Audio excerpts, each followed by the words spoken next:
لباس ہے پھٹا ہوا غبار میں اٹا ہوا، تمام جسم نازنی چھدا ہوا کٹا ہوا، چھدا ہوا کٹا ہوا۔ السلام علیکم ناظرین، میں ہوں عظمیٰ خان رومی اور آپ دیکھ رہے ہیں پروگرام نیوز نائٹ۔ ناظرین، محرم الحرام ہمیں اس عظیم قربانی کی یاد دلاتا ہے جو حضرت امام حسین رضی اللہ تعالیٰ عنہ اور ان کے خاندان نے حق کی خاطر لڑتے ہوئے دی۔ ان کی یہ قربانی انسانیت کو ایک بہت بڑا پیغام دیتی ہے، اور وہ پیغام یہ ہے کہ چاہے کتنے بھی کٹھن حالات ہوں، چاہے کتنے بھی مشکل راستے ہوں، آپ اگر حق پر ہیں تو کبھی باطل کے سامنے سر نہ جھکائیں۔ واقعہ کربلا سے تمام انسانیت کو مزید کیا کیا سبق ملتے ہیں، اس پر بات کرنے کے لیے ہمارے ساتھ اس وقت موجود ہیں معروف عالم دین علامہ راغب حسین نعیمی صاحب۔ علامہ صاحب، بہت شکریہ آپ کے وقت کا۔ السلام علیکم علامہ صاحب۔ وعلیکم السلام ورحمۃ اللہ۔ کیسے مزاج ہیں آپ کے؟ علامہ صاحب، اسلام میں فلسفہ شہادت کی بہت اہمیت ہے، واقعہ کربلا کے حوالے سے ذرا میں چاہ رہی ہوں کہ آپ اس پر روشنی ڈالیں۔ بسم اللہ الرحمن الرحیم۔ قرآن کریم میں بڑے واضح انداز میں اللہ تبارک و تعالیٰ کا ارشاد ہے وَلَا تَقُولُوا لِمَن يُقْتَلُ فِي سَبِيلِ اللَّهِ أَمْوَاتٌ، کہ تم اس شخص کو مردہ مت کہو جو اللہ کے راستے میں قتل کیا گیا، شہید ہوا، بلکہ یہاں تک کہا گیا کہ یہ تو زندہ ہیں اور اللہ کے ہاں یہ رزق پاتے ہیں۔ شہداء کا مقام و مرتبہ بہت بلند ہے۔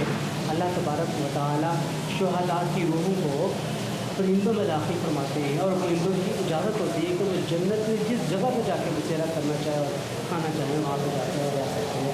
نبی کریم صلی اللہ علیہ وسلم نے بھی اس عمل کا اظہار کیا کہ اگر مجھے زندگی ملے تو میں اللہ کی راہ میں لڑتا ہوا شہید ہو جاؤں، پھر ملے پھر لڑتا ہوا شہید ہو جاؤں، پھر ملے پھر لڑتا ہوا شہید ہو جاؤں۔ اور پھر چونکہ ہم یہ سمجھتے ہیں کہ ایک انسان کو جتنی بھی نعمتیں میسر ہیں وہ نبی کریم صلی اللہ علیہ وسلم کے واسطے سے ہیں، اور جب واسطے کی بات کرتے ہیں تو اس کا معنی یہ ہے کہ وہ نعمت پہلے دامنے مستقبل میں ہوگی اور اس کے بعد پھر وہ آگے تقسیم ہوگی۔ اور جب ہم یہ بات دیکھتے ہیں تو پھر حضرت امام حسن رضی اللہ تعالیٰ عنہ اور حضرت امام حسین رضی اللہ تعالیٰ عنہ دونوں کی شہادت سری اور شہادت جاری دونوں جب ملتی ہیں تو یہ حقیقت میں کہا جاتا ہے، جس طرح کہتے ہیں کہ یہ پھل، یہ عام کے درخت کا پھل ہے، تو یہ شہادت جو ہے کہ نبی کریم صلی اللہ علیہ وآلہ وسلم کے دامن سے وابستہ ہو کے پھر آگے تقسیم ہو رہی ہے۔ اور جو شہادت امام حسین رضی اللہ تعالیٰ عنہ ہے، یہ حقیقت میں اس عمل کی متقاضی ہے کہ جو کوئی اللہ اور اللہ کے رسول کو اتباع کرتا ہے اور پیروی کرتا ہے، اس کے لیے شہادت کے معاملے میں جو سب سے بڑی نشانی حضرت امام حسین رضی اللہ تعالیٰ عنہ کی نشانی ہے، کہ جس کے نتیجے میں یہ بات واضح ہو گئی کہ حق اور باطل جب آپس میں باہم آویزش ہوں تو ان میں سے ہم نے حق کے ساتھ کس طرح کھڑا ہونا ہے اور باطل کا ہم نے کس طرح رد کرنا ہے۔ اور جو فلسفہ شہادت ہے امام حسین کی شہادت میں، تو یہی ہمیں ملتا ہے کہ حق اور باطل کی لڑائی کے اندر جو اللہ کا صحیح بندہ ہوگا، نیک بندہ ہوگا، اور جو اللہ اور اللہ کے رسول کی مانتا ہوگا، وہ ہمیشہ حق کا ساتھ دے رہا ہوگا، چاہے کتنی بھی مشکلات ہوں، چاہے کتنے بھی کٹھن راستے ہوں۔ ٹھیک ہو گیا۔ اچھا علامہ صاحب، واقعہ کربلا جو ہے، اس کے علاوہ کہ حق اور باطل کی تو ایک جنگ ہے جس میں ہمیں یہ حق کے ساتھ کھڑے ہونے کا درس دیتا ہے، اس کے علاوہ اس میں کیا کیا پیغامات ہیں انسانیت کے لیے؟ دیکھیے، جو واقعہ کربلا ہے اس میں کئی پہلوؤں سے ہم اس کی تو بات کر سکتے ہیں۔ اس میں یہ بڑا اہم پہلو ہے کہ جب کبھی بھی آپ کو حق کا ساتھ دینا ہے تو حق کا ساتھ دیتے ہوئے آپ کو مشکلات کا سامنا کرنا پڑے گا۔ یہ مشکلات جانی نقصان کی صورت میں بھی ہو سکتی ہے، مالی نقصان کی صورت میں بھی ہو سکتی ہے، اعزا اقربا کے نقصان کی صورت میں بھی ہو سکتی ہے، کھیتیوں کے نقصان کی صورت میں بھی ہو سکتی ہے۔ اور قرآن کریم نے بڑے واضح انداز میں ارشاد فرمایا کہ جو اللہ کے نیک بندے ہیں انہیں جب کسی بھی قسم کی مصیبت پہنچتی ہے تو اس کے آنے کے اوپر وہ کہہ دیتے ہیں انا للہ و انا الیہ راجعون، اور اللہ تبارک و تعالیٰ بڑے واضح انداز میں یہ فرماتا ہے کہ میں تمہیں ضرور آزماؤں گا، خوف سے، بھوک سے، مالوں کی کمی سے، کھیتیوں کی کمی سے، جان کی کمی سے، یہ سارا کا سارا اللہ تبارک و تعالیٰ کی طرف سے آزمائش ہے. اور یہ آزمائش ہم جب دیکھتے ہیں حضرت امام حسین رضی اللہ تعالیٰ عنہ کی ذات گرامی کی صورت میں، وہاں پہ آزمائش خوف کی بھی تھی، بھوک کی بھی تھی، وہاں پہ پیاس کی بھی تھی، پیاس کی بھی تھی، وہاں پہ اعزا اقربا کے نقصان کی بھی تھی، اور خود جانی نقصان کی تھی. اور حضرت امام حسین رضی اللہ تعالیٰ نے اللہ اور اللہ کے نام کی خاطر، اپنے نانا کے دین کی خاطر ان تمام کی تمام مہمات کو عبور کیا. آپ نے ان تمام خوفوں کو بالائے طاق رکھا اور اس بات کو ثابت کر دیا کہ اگر اللہ کے نبی صلی اللہ علیہ وسلم نے اس بات کا اعلان فرمایا کہ حضرت امام حسین جنت میں نوجوانوں کے سردار ہیں، تو واقعتاً آپ نے اپنے عمل اور کردار کے ذریعے ثابت کیا کہ آپ واقعتاً جنت کے نوجوانوں کے سردار ہیں. ٹھیک. علامہ صاحب، ابھی آج کل ہم دیکھ رہے ہیں کہ ایک مذہبی عدم برداشت بہت زیادہ بڑھتی جا رہی ہے، ایک نئی سی صورت ہمارے سامنے آ رہی ہے. آپ کیا سمجھتے ہیں کہ اس کی روک تھام کیسے ممکن ہے، اور علماء کو اس میں کیا کردار ادا کرنا چاہیے؟ دیکھیے، روک تھام کے حوالے سے سب سے پہلے تو میں بولوں گا کہ ایک نکاتی ایجنڈا ہر بندہ اپنا لے. قانون کو کبھی بھی وہ بالائے طاق نہیں رکھے گا، ہمیشہ اپنی ہر ایکٹیویٹی قانون کے مطابق کرے گا. جب وہ ہر ایکٹیویٹی قانون کے مطابق کرے گا تو کہیں پر بھی دوسرا بندہ پریشان نہیں ہوگا. ہمارے یہاں پریشانی کیوں ہوتی ہے، تکلیف کیوں ہوتی ہے؟ جب ایک فریق قانون کی پاسداری نہیں کر رہا ہے تو پاسداری نہ کرنے کی ضرورت ہے، دوسرا فریق اسے مجبور کر رہا ہوتا ہے کہ وہ قانون کی پاسداری کرے. نہ کرنے کی ضرورت میں نقصانات کا سامنا کرنا پڑتا ہے. ایک تو ہوگی قانون کی بات. دوسرا یہ کہ ہر مسلک اور ہر فریق کے علماء اپنے پیروکاروں کو، اپنے زیر نہیں علماء کے گروپ کو، ہر بڑا عالم اپنے چھوٹے علماء کے گروپ کو اس بات کی تعلیم دے کہ انہوں نے بلا وجہ جھگڑا نہیں کرنا ہے، انہوں نے بغیر کسی وجہ کے معاشرے کے امن و امان کو تو بالا نہیں کرنا ہے، اور انہوں نے معاشرے میں سیوک سینس کو برقرار رکھتے ہوئے جیو اور جینے دو کی پالیسی پہ عمل کرنا ہے. کوئی بھی ایک مسلک دوسرے مسلک کو آج کے زمانے میں ڈسکارڈ نہیں کر سکتا ہے، وہ اس کا خاتمہ نہیں کر سکتا ہے. اب آپس میں رہنے کا ایک ہی طریقہ باقی بچتا ہے کہ ہم آہنگی کے ذریعے ایک دوسرے کو برداشت کرتے ہوئے اس زمین کے اوپر اپنا وقت گزاریں. تو آپ کیا سمجھتے ہیں کہ علماء کو اس میں اس ہم آہنگی کے لیے، ہم آہنگی پیدا کرنے کے لیے، بین المسلمین جو ایک ہم آہنگی ہونی چاہیے وہ پیدا کرنے کے لیے کیا کرنا چاہیے، کیا کردار ادا کرنا چاہیے، کیا رول پلے کرنا چاہیے؟ دیکھیے، میں بالکل واضح ہوں اس بارے میں کہ جو انہیں کردار ادا کرنا چاہیے. ایک تو وہ انتشار کا باعث نہیں کرنا، علماء انتشار کا باعث نہیں کریں گے، بلا وجہ معاشرے کو اشتعال نہیں دلائیں گے. آپ جو کرنا چاہتے ہیں آپ کریں، قانون کے دائرے میں رہ کے کریں، لیکن آپ دوسرے کو مجبور نہیں کر سکتے کہ وہ بھی آپ کے مطابق کرے، اور دوسرا بندہ بھی یہ مجبور نہیں کر سکتا کہ آپ کچھ کرنا چاہتے ہیں تو وہ آپ کو روکے. یہ سب کچھ کرنا کرانا یا روکنا ہوگا تو یہ قانون کے دائرے کار میں ہوگا. قانون جس امر کی پرمیشن دیتا ہے اس امر کو، اس معاملے کو کرنا چاہیے.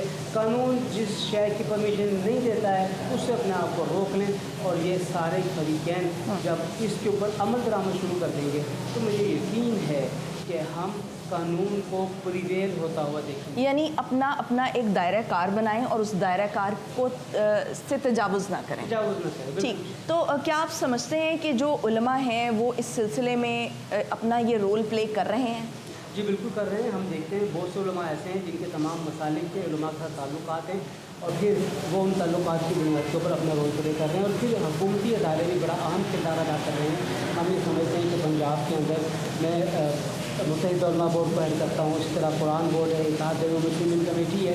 تو یہ تین ادارے بڑا اہم کردار ادا کر رہے ہیں معاشرے میں امن و امان کو پریویل رکھنے کے لیے اور انتشار کو ختم کرنے کے لیے، اور معاشرے میں علماء کو اس عمل کی طرف لانے کے لیے کہ انہوں نے مل کر پاکستان کے امن و امان کو یقینی بنانا ہے. یہ بہت واضح ہے، ہر بڑے عالم کو پتہ ہے کہ اس کے ماتحت جو علماء ہیں وہ کس درجہ اور لیاقت کے اوپر معاشرے کے لیے بہتری کا کام کر رہے ہیں یا معاشرے کے نقصان کا کام کر رہے ہیں. ہر عالم جانتا ہے اپنے مسلک کے ہونے کے جو سرفر نظر کر جاتے ہیں تو میں سمجھتا ہوں کہ نہیں کرنی چاہیے. متحدہ علماء بورڈ کے لیول کے اوپر اہل تشیع مسلک کے ہی علماء نے اس بات کی ریکویسٹ کی کہ ان کے ہی مسلک کے کچھ افراد ایسے ہیں جو کہ آؤٹ آف دا وے جا کے غیر شرعی غیر قانونی باتیں کر رہے ہیں معاملاتی بڑھاتے سے ان کو روکا جائے اور ان کے بارے میں پھر ہم نے ان کے ریکمنڈیشن کے اوپر ان کے ہم نے لیٹر جاری کیے ہیں.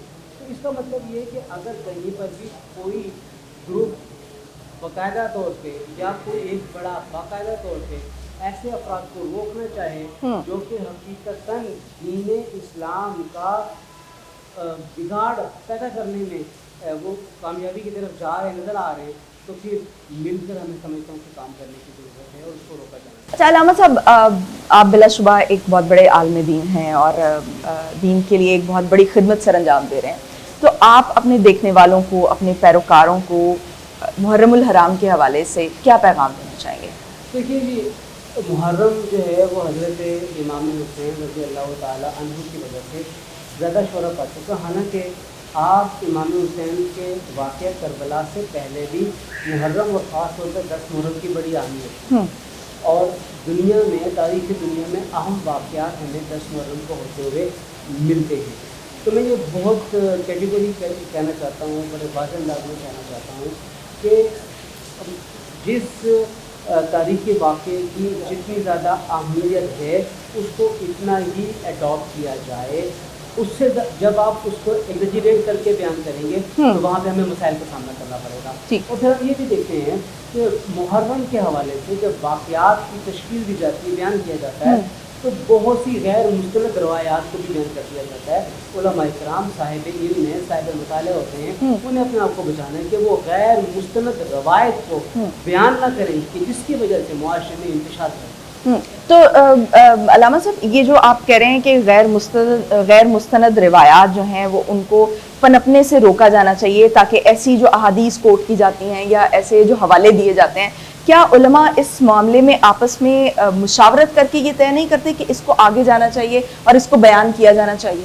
دیکھیے آئیڈلی ہونا یہ چاہیے, لیکن ہم یہ دیکھتے ہیں کہ جب اظہار رائے کی مکمل آزادی ہے تو پھر لوگ یہ سوال کرتے ہیں کہ یہ اظہار رائے کی آزادی کو آپ دینی اور مذہبی معاملات میں کیوں بند کر دیتے ہیں؟ آپ کیوں نہیں اظہار رائے کی آزادی کو کرتے لے کے چلتے ہیں؟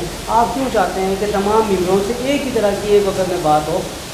بات کا بڑا وزن ہے, لیکن ہم یہ سمجھتے ہیں کہ جب ایک ہی ممبر سے ایک ہی وقت میں ایک ہی بات ہوگی تو اس کا امپیکٹ زیادہ ہوگا, ٹھیک, اور وہ ہونی چاہیے. باقی رہی انتشار کی اور خلفشار کی اور لوگوں کے معاملات کو خراب کرنے کی, تو بالکل واضح ہوں میں اس میں کہ وہ نہیں ہونے چاہیے. ٹھیک ہو گیا جی, بہت شکریہ علامہ صاحب آپ کا وقت دینے کا. ناظرین, بڑا ایک اہم میسج دیا علامہ صاحب نے. انہوں نے کہا کہ انتشار اور خلفشار کے میں سخت مخالف ہوں, اور علماء کو اور دیگر لوگوں کو بھی اپنا اپنا ایک دائرہ کار تعین کرنا چاہیے اور اس دائرہ کار سے تجاوز نہیں کرنا چاہیے, قانون کی پاسداری کرنا چاہیے. بریک پہ جائیں گے ناظرین, بریک سے واپس آئیں گے اور یہ پروگرام کے سلسلے کو آگے بڑھائیں گے. ہمارے ساتھ رہیے.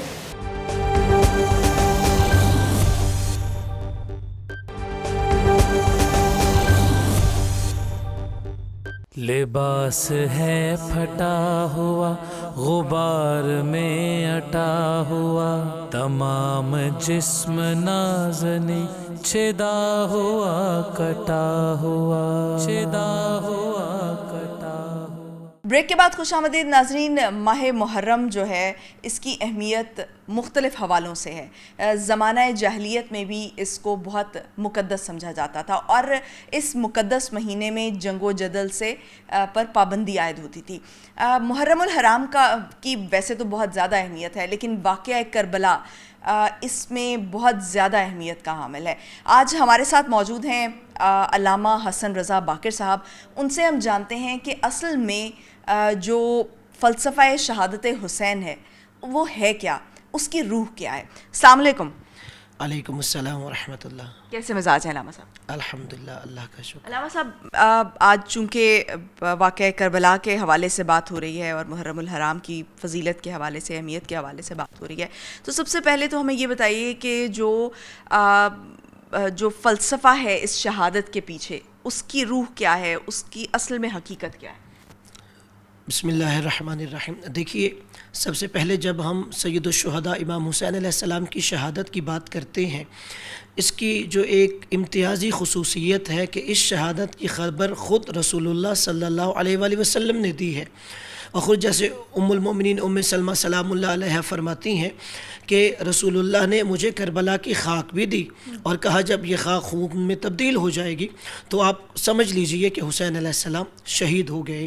یعنی یہ ایک وہ امتیازی خصوصیت ہے کہ جو سید الانبیاء ہمیں اس واقعہ کی طرف اشارہ کر کے بار بار تاکید کر رہے تھے کہ امام حسین علیہ السلام کی جو معرفت ہے وہ تم لوگوں کو کرنی چاہیے. اور دوسرا جو ایک امتیازی خصوصیت، واقعہ کربلا رسول اللہ صلی اللہ علیہ وآلہ وسلم کے رحلت کے 50 سال بعد ہوا. 11 ہجری میں رسول اللہ نے دنیا سے پردہ فرمایا، 61 ہجری میں واقعہ کربلا ہو رہا ہے. اور اس میں ہمیں سوچنا چاہیے، اس کا مطلب یہ ہے کہ اسلام کا چہرہ اتنا بگاڑ دیا گیا کہ نواسہ رسول، جنت کے سردار اور جگر گوشے علی و بطول وہ خود کو شہادت کے لیے پیش کر رہے ہیں. اور واضح طور پہ انہوں نے فرمایا انما خرجت لطلب الاصلاح فی امتی جدی، میں صرف اور صرف نانا کی امت کے لیے اصلاح کے لیے نکل رہا ہوں. اريد ان امر بالمعروف وانهى عن المنکر، میں چاہتا ہوں کہ نیکی کا حکم دیا جانا چاہیے، برائی سے روکا جانا چاہیے. واسیر بسیرت جدی و ابی علی ابن ابی طالب، آپ نے فرمایا میں اپنے نانا رسول خدا کی سیرت پہ چلوں گا اور بابا علی مرتضیٰ کی سیرت پہ چلوں گا. صحیح. تو علامہ صاحب، جو واقعہ کربلا ہے اس سے ہمیں ایک تو یہ پیغام ملتا ہے کہ ہم نے حق کی خاطر جو ہے وہ کھڑے ہونا ہے، سٹینڈ لینا ہے، اور جو باطل ہے اس کے سامنے آپ نے کلمہ حق کہنا ہے، اور کسی بھی آپ نے قربانی سے دریغ نہیں کرنا جب آپ باطل کے سامنے کھڑے ہوں اور آپ حق پر ہوں. تو اس کے علاوہ آپ کیا سمجھتے ہیں کہ اس کے علاوہ اس واقعے سے پوری انسانیت کو اور کیا سبق ملتا ہے؟ دیکھیے، جو میں سمجھتا ہوں کہ پہلا سبق تو یہ ہے کہ ہر بندے کو یہ سوچنا چاہیے اس نے اپنا لیڈر، اپنا قائد اور رہبر کسے مانا ہے. آپ حسینی خط پہ چل رہے ہیں یا یزیدی خط پہ چل رہے ہیں؟ یعنی امام حسین علیہ السلام کے ساتھ اگرچہ تھوڑے تھے مگر انہیں پتہ تھا جنہیں ہم نے اپنا قائد اور رہبر مانا ہے وہ ہمیں کشتی کے ذریعے دریا کے دوسرے کنارے تک پہنچا دیں گے. اور اسی طرح جب ہم واقعہ کربلا میں دیکھتے ہیں، دوسرا اہم سبق یہ ہے کہ انسان اپنے ہدف اور مشن اور مقصد کے لیے اگر جان بھی قربان کر دے تو اس میں انسان کو پیچھے نہیں ہٹنا چاہیے. اہم جان نہیں ہوتی، اپنا ہدف اور مشن بچانا ہوتا ہے. اور امام علیہ السلام نے اپنا سب کچھ قربان کیا لیکن چونکہ ہدف اور مشن اور مقصد جو تھا وہ حاصل کر دیا، اس لیے امام علیہ السلام زندہ و پائندہ ہو گئے. اور پھر واقعہ کربلا ہمیں یہ بتاتا ہے کہ اگر آپ کسی بھی تحریک کے لیے کامیاب ہونا چاہتے ہیں تو اس میں اہم یہ ہے کہ آپ کے ساتھ ساتھی کیسے ہیں. اگر آپ کے ساتھ ساتھی مخلص ہیں، اگرچہ تھوڑے ہیں، تو آپ کی تحریک کامیاب ہو جائے گی. اور اگر آپ کے ساتھی مخلص نہیں ہیں، ہمارے سامنے ہزاروں لاکھوں کا بھی مجمع ہے، تو آپ کبھی بھی اپنی تحریک اور اپنے مشن اور مقصد میں کامیاب نہیں ہو سکتے. اور پھر واقعہ کربلا میں اگر میں معاشرتی سطح پر کہوں، وہاں پہ ہمیں رشتوں کی بھی پہچان ہوتی ہے کہ بہن کی بھائی کے ساتھ محبت، بھائی کی بہن کے ساتھ محبت. جناب زینب سلام اللہ علیہ، امام حسین علیہ السلام کیا اگر کردار دیکھیں. اور پھر اسی طرح بھائی کی بھائی کے ساتھ محبت، جناب ابو الفضل العباس علیہ السلام نے کیسے اپنا سب کچھ جناب حسین علیہ السلام پہ قربان کیا. یہی نہیں، ان کے باقی بھائی بھی تھے، جناب عباس علیہ السلام کے جو مادری عبداللہ تھے، جعفر تھے، عثمان تھے. یعنی یہ سب ہمیں ہر ناحیت سے مختلف گوشوں کو سمجھاتا ہے کہ معاشرتی حوالے سے دیکھو، سیاسی حوالے سے دیکھو، یا اگر آپ دیگر زندگی کی گزارنے کے طریقے وہ ہمیں کربلا سے ملتے ہیں. ٹھیک. تو علامہ صاحب، اس وقت ہم دیکھ رہے ہیں کہ ہمارے معاشرے میں ڈیوائیڈ جو ہے وہ بڑھتا جا رہا ہے. ایک ہم دیکھتے ہیں کہ ایک عدم برداشت کی بھی صورتحال پیدا ہو گئی ہے. ایک نئی سی صورت ہمیں نظر آ رہی ہے جو خاصی ایکسٹریم کی طرف جاتی ہوئی نظر آ رہی ہے. تو اتحاد بین المسلمین کے حوالے سے اس کو کیسے فروغ دیا جا سکتا ہے، کیسے پیدا کیا جا سکتا ہے، اور علماء کا اس میں کیا کردار ہونا چاہیے؟ بہت اچھا. دیکھیے، میں کہوں گا اتحاد کے لیے دو اصول اہم ہیں. ایک ہوتا ہے قدر مشترک اور دوسرا ہوتا ہے درد مشترک.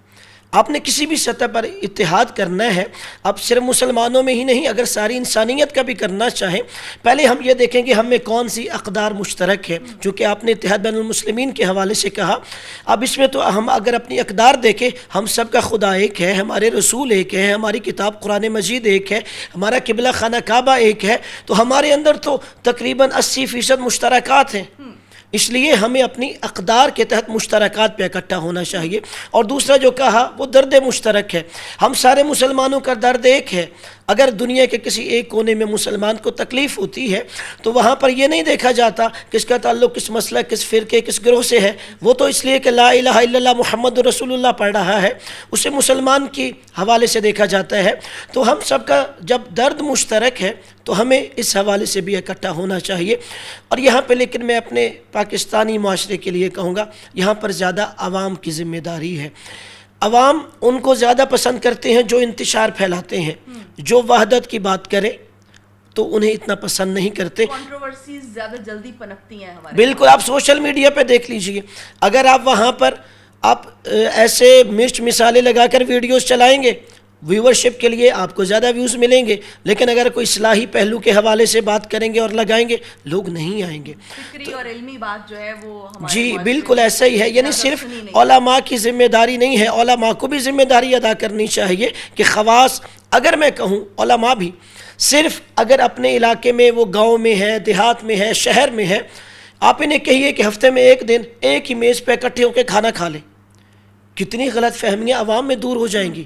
اس لیے کہ جو اپنی مسجد میں اگر کسی دوسرے سے متنفر کر رہا ہے, جب وہ دیکھے گا وہ فلاں مسلک یا فرقے کے عالم کے ساتھ ایک دسترخوان پہ بیٹھا ہے, خود بخود نیچے والے کہیں گے نہیں یہ اوپر اکٹھے باتیں کرتے ہیں, بیٹھتے ہیں. اور یہ سب کوئی انہونی بات نہیں ہے, یہ ایک وقت میں ہوا کرتا تھا. ایسا ہی ہے, بلکہ جب پاکستان کے کچھ حالات خراب ہوئے تو اس وقت انہوں نے یہی کہا تھا کہ ایسا ہے کہ آپ کھانے کے حوالے سے کوئی ڈپلومیسی بنائیے تاکہ ان سب مسالے کے علماء کو کھانے پہ اکٹھا کریں اور پھر اس کی میڈیا کوریج ہو, خود بخود نیچے والے لوگ جو ہیں وہ ایک دوسرے کے قریب آئیں گے.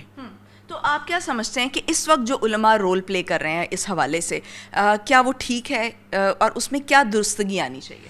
اب دیکھیے, اگر میں دیکھوں جو اوپر اکابرین ہے, یعنی ہر مسلک اور فرقے کے جو بڑے علماء ہیں, اس میں کوئی شک نہیں ہے کہ وہ مثبت حوالے سے آگے بڑھ رہے ہیں اور ان کا مثبت کام سامنے آ رہا ہے ہر سطح پر.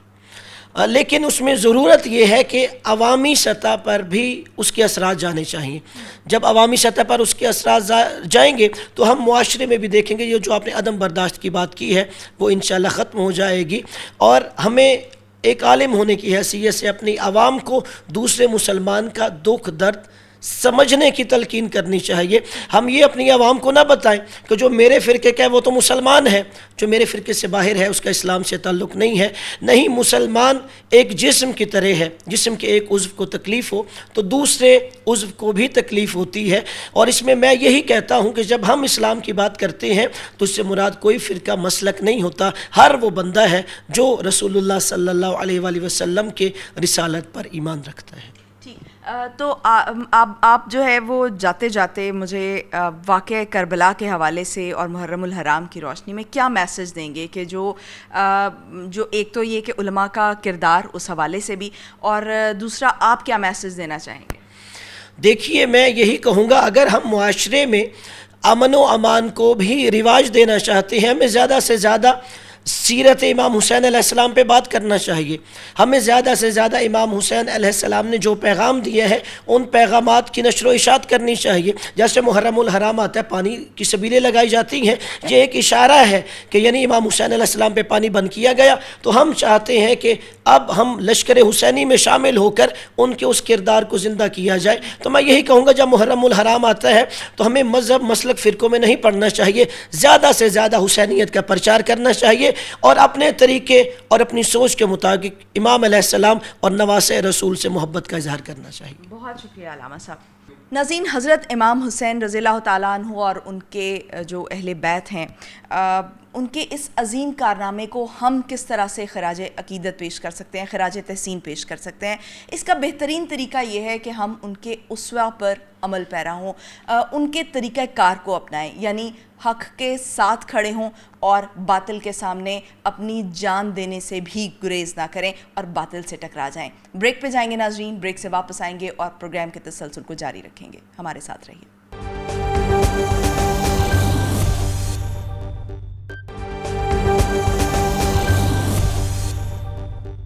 لباس ہے پھٹا ہوا غبار میں اٹا ہوا تمام جسم نازنی چھدا ہوا کٹا ہوا چھدا ہوا کٹا ہوا. بریک کے بعد خوش آمدید ناظرین. محرم الحرام کا مہینہ عشق و وفا اور ایثار و قربانی سے عبارت ہے. اس مقدس مہینے کا احترام زمانہ جاہلیت میں بھی کیا جاتا تھا. اس کی کیا اہمیت ہے اور یہ جو مقدس مہینہ ہے یہ کس احترام کا متقاضی ہے، اس پر بات کرنے کے لیے ہمارے ساتھ اس وقت موجود ہیں مفتی خضر الاسلام صاحب. مفتی صاحب بہت شکریہ آپ کے وقت کا. آپ کو پروگرام میں خوش آمدید کہتی ہوں. مفتی صاحب، محرم الحرام کا مہینہ ہم سب کے لیے بہت تقدس والا مہینہ ہے، مقدس مہینہ ہے. آپ کیا سمجھتے ہیں کہ یہ کس احترام کا متقاضی ہے، کہ کس حد تک اس کا احترام جو ہے وہ کیا جانا چاہیے؟ بسم اللہ الرحمن الرحیم. اصل میں جو اشہر الحرم ہے نا جی، ان چار مہینوں میں سے ایک مہینہ جو ہے وہ محرم الحرام شریف کا مہینہ ہے. اور اس ماہ مبارک میں حاجی جو ہے اصل میں وہ حج کر کے واپس اپنے گھروں کی طرف جا رہے ہوتے تھے. اور حج والے مہینوں میں حاجی جو ہے وہ اپنے گھروں سے نکل کر حج کے لیے حج کرنے جا رہے ہوتے تھے. تو دیگر حرمتوں میں سے جو ایک حرمت بیان کی گئی ہے وہ یہ ہے کہ حاجی اپنے گھروں میں جب واپس جاتے تھے تو رستے میں جو راہزن اور ڈاکو ہوا کرتے تھے، وہ ڈاکو بھی حاجیوں کے تقدس کی وجہ سے ڈاکے نہیں مارا کرتے تھے، اس لیے کہ حاجی جا رہے ہیں اور حاجی آ رہے ہیں. تو حج کا احترام چونکہ شروع سے تھا تو ایک دیگر وجوہات میں سے ایک وجہ ہے. اسی لیے اس میں قتال بھی منع کیا گیا. جب قتال ہوتا ہے، لڑائیاں ہوتی ہیں، تو پھر یہ ہوتا ہے کہ علاقے بلاک ہو جاتے ہیں اور حاجیوں کو پریشانی ہوتی ہے آنے اور جانے میں. تو دیگر وجوہات میں سے ایک مین وجہ جو بیان کی جاتی ہے وہ یہ بیان کی جاتی ہے ان چار مہینوں میں سے ایک مہینہ محرم شریف کا. تو اس مہینے میں، ان مہینوں میں ویسے گناہ تو ہر وقت ہی گناہوں سے بچنا چاہیے، لیکن بزرگوں نے فرمایا کہ ان مہینوں میں خاص کر نیکیوں میں اضافہ اور گناہوں سے اجتناب کرنا ضروری ہے. جس طرح کہ حضور علیہ الصلوۃ والسلام نے جو لیال عشر، جس طرح قرآن کریم میں والفجر ولیال عشر، اب وہ جو ولیال عشر ہے فرمایا وہ ذی الحجہ کی وہ 10 راتیں ہیں. اس طرح روزوں کے متعلق ارشاد فرمایا کہ رمضان المبارک کے بعد اگر کسی مہینے کے روزے سب سے افضل مہینے کے ہیں تو وہ محرم شریف کے مہینے کے ہیں. یعنی ثابت کیا ہوا؟ ثابت یہ ہوا کہ دو کام، ایک نیکیوں کی کثرت اور دوسرا گناہوں سے اجتناب. یہ ان مہینوں کا ادب ہے. 4 مہینے جو ہیں ان مہینوں میں یہ مہینے جو ہے ان کا ادب، جو صحیح تقاضا ہے نا ادب کا، وہ یہ ہے کہ بندہ کثرت سے نیکیاں کرے اور بندہ گناہوں سے اجتناب کرے. مفتی صاحب، واقعہ کربلا کی ہماری زندگیوں میں بہت اہمیت بھی ہے، بہت احترام بھی ہے، اور جس طرح سے ہم یہ محرم الحرام کا احترام کرتے ہیں، اس حوالے سے آج آپ کیا میسج دینا چاہیں گے، کیا پیغام دینا چاہیں گے؟ دیکھیں جی، کربلا کا جو سب سے بڑا پیغام ہے نا جی، وہ تو ہم لوگوں نے بھلا دیا ہے نا. کربلا کے پیغامات میں سب سے بڑا پیغام تو صبر ہے نا جی.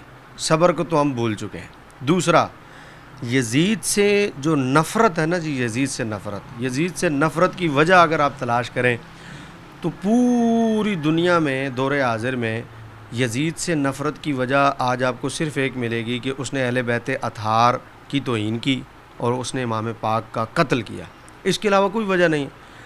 لیکن آپ اگر خود امام پاک کو دیکھیں کہ امام پاک نے یزید سے جو نفرت کی، تو اس امام پاک کی یزید سے نفرت کی وجہ کیا ہے؟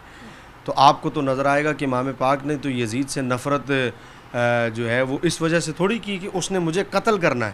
تب تک تو اس نے قتل نہیں کیا تھا. امام پاک کی جو یزید سے نفرت تھی وہ اس کا فسق و فجور تھا. بطور حاکم ایک شخص جب فسق میں مبتلا ہو جاتا ہے تو اس کے نیچے پھر ساری اس کی رعایا جو ہے وہ فاسق و فاجر ہو جاتی ہے. جب ایک حاکم گناہوں میں پڑ جاتا ہے تو وہ رعایا کو کسی طرح گناہوں سے نہیں، جب آپ حاکم ہی شراب پینے لگ جائے گا تو پھر آپ نیچے والوں کو کیسے روک سکیں گے؟ وہ اقبال نے کہا تھا اپنے ایک شعر قلندر لاہوری اقبال نے کہ چیز تیارہ بعد ازا تدبیر ماں رخ سوئے میں خانہ دارت پیرے ماں.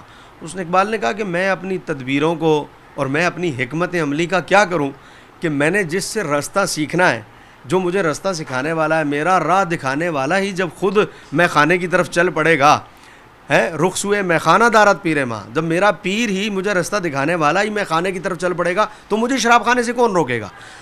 تو حاکم وقت کی بنیادی ذمہ داری ہے کہ وہ فسق و فجور سے بچے، حرام سے بچے. تو عدم برداشت کے لیے سب کو برابری کی حیثیت میں رکھا جائے، مل کر کام کرنا ہوگا. یہ تب جا کے یہ مسئلہ حل ہوگا، ورنہ پروگرامز ہوتے رہیں گے، شوز ہو جائیں گے. 1 گھنٹے کا شو ہوتا ہے، اس کا ٹائم کسی نہ کسی طرح پاس ہو جائے گا، لیکن بعد میں صورتحال جو ہے وہ اسی طرح کی افراتفری رہے گی جیسے ہمارے حکومتوں میں استحصال ہو رہا ہے نا، اور نظام عدل نہیں ہے، ایسے ہی جو ہے وہ معاشرے میں بھی ایسے رہے گا. ٹھیک ہو. بہت شکریہ مفتی صاحب آپ کے قیمتی وقت دینے کا. ناظرین، عدم برداشت کی روک تھام، اس کے لیے ہم سب کو مل کر اپنا کردار ادا کرنا ہوگا. علماء کو اپنا کردار ادا کرنا ہوگا، ہمیں ایز اے سول سوسائٹی اپنا کردار ادا کرنا ہوگا. جو جس مقام پر ہے اس کو انٹالرنس کی جو ہے اس کے خلاف بات کرنی ہوگی، آواز اٹھانی پڑے گی. آج کے لیے اتنا ہی. مجھے دیجیے اجازت. پاکستان کی ہمیشہ پائندگی کی دعا کے ساتھ. اللہ حافظ. ناصر.